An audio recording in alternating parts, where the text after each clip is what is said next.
Hello everyone and welcome to the saltiest show on YouTube. I am Mr. Salt and this is my first impression review of the Shark Evo One Krono. This is Shark Evo One and Krono is the paint scheme on it. It just has some accent colors and a bit of high visibility material on it. Not that much, but enough so you're a bit more visible, especially from the sides.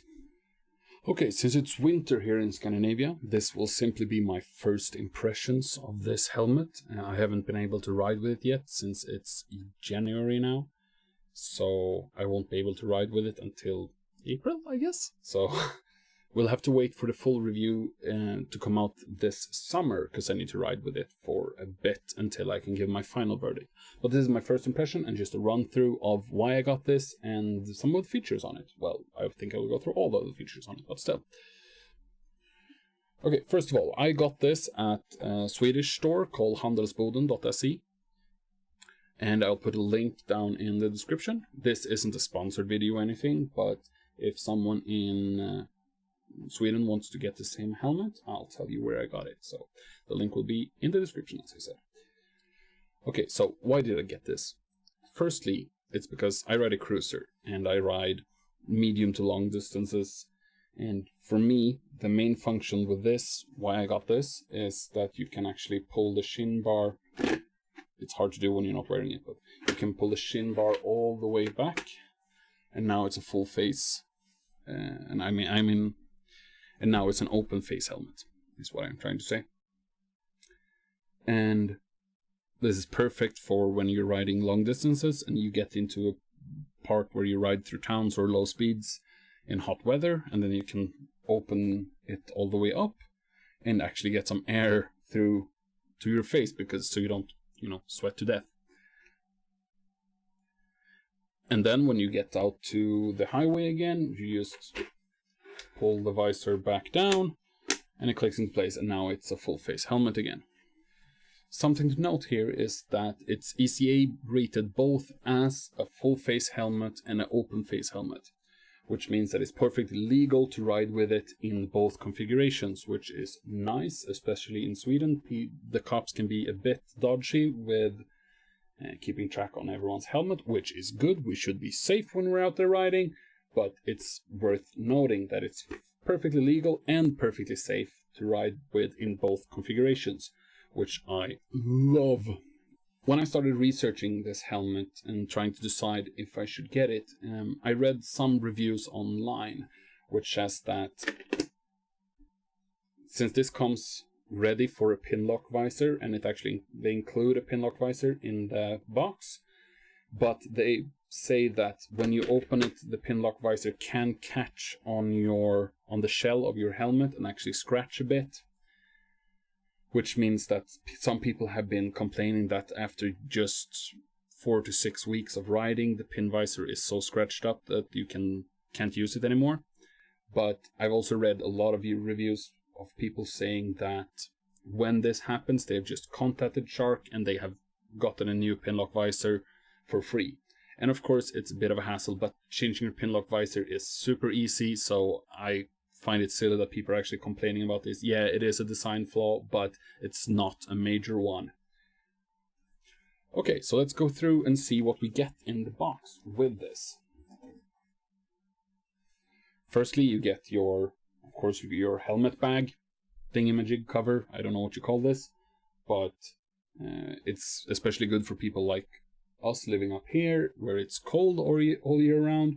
There's a lot of downtime on your motorcycling, so you can put it in the bag and put it into storage without being afraid that it's going to get scratched up or dusty or cobwebby.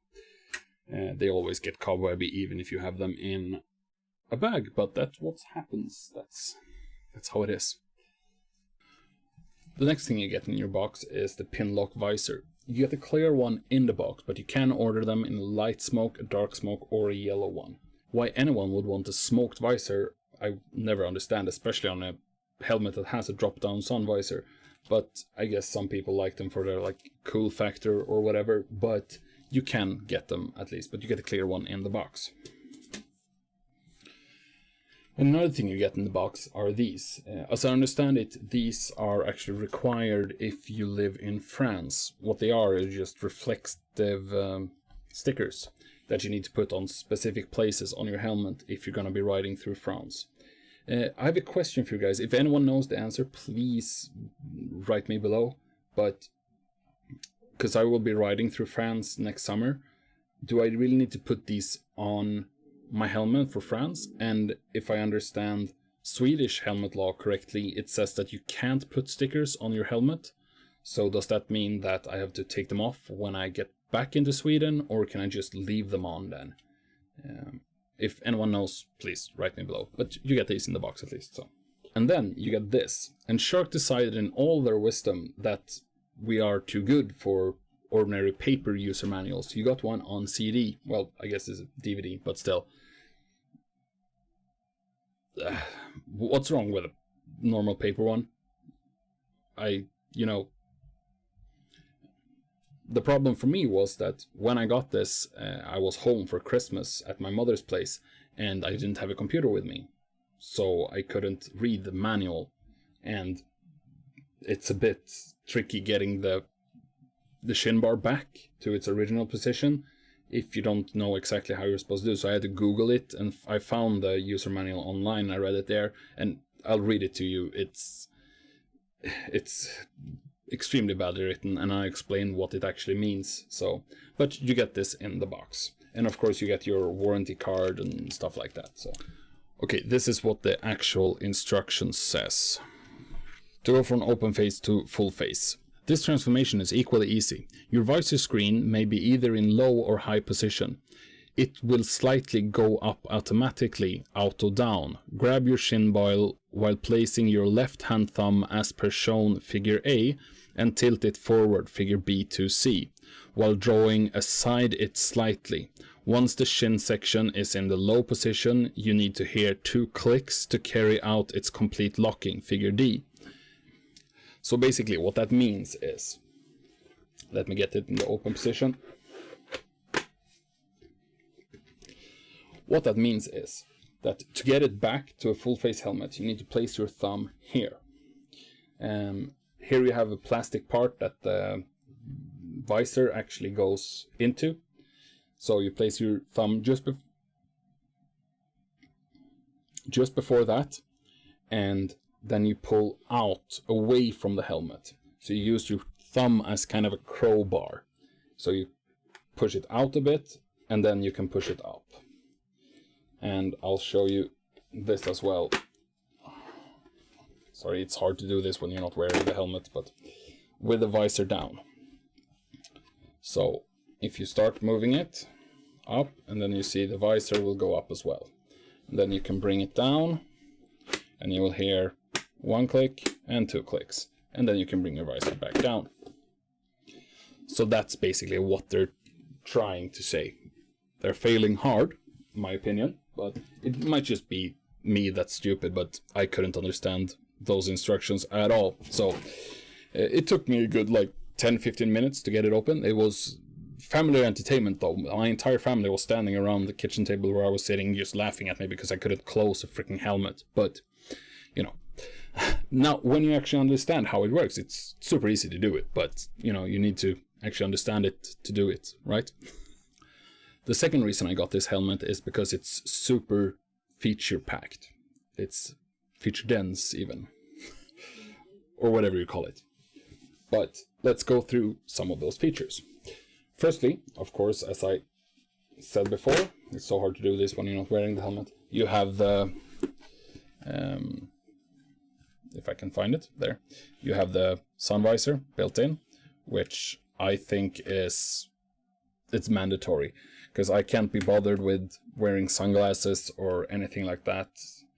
And if I'm lazy, I won't wear my contacts, and I will wear glasses for it. So I can't really wear glasses and sunglasses at the same time.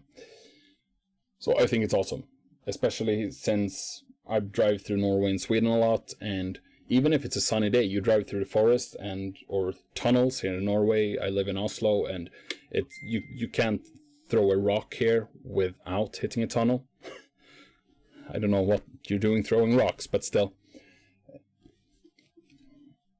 But then I love it. It's so convenient just to have the sun visor there.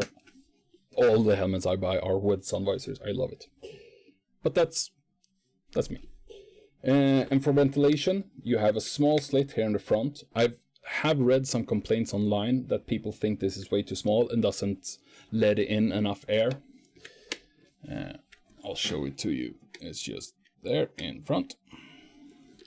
But I hope it won't be a problem. I don't think so. Because if it gets so hot that I actually need more airflow than just this small part, I will just pull up the shin bar. So the only problem I see here is if you're driving on a really hot day and it starts raining, then you can't. Then you have to decide, be hot or be wet. So I guess you do a combo of them and you will be the perfect temperature but wet. So, and then up top you have 2 more air inlets, which you open individually and really easy to grab a hold of. I think you could do this even with a big thick winter glove, no problem at all. Especially with ordinary gloves, there's absolutely no problem. And a small feature I love with this is that my old helmet had a similar system on the top here, but I never knew which side was open and which was closed. So it was always guesswork. But with this, they've actually written, so it says open. When it's open, it says open in it. It's just a super small thing, and it just might be me who actually appreciates it, but still, I think it's lovely. And then you have, on the back here, you have a very nice spoiler that's supposed to, like, prevent head buffeting and stuff like that.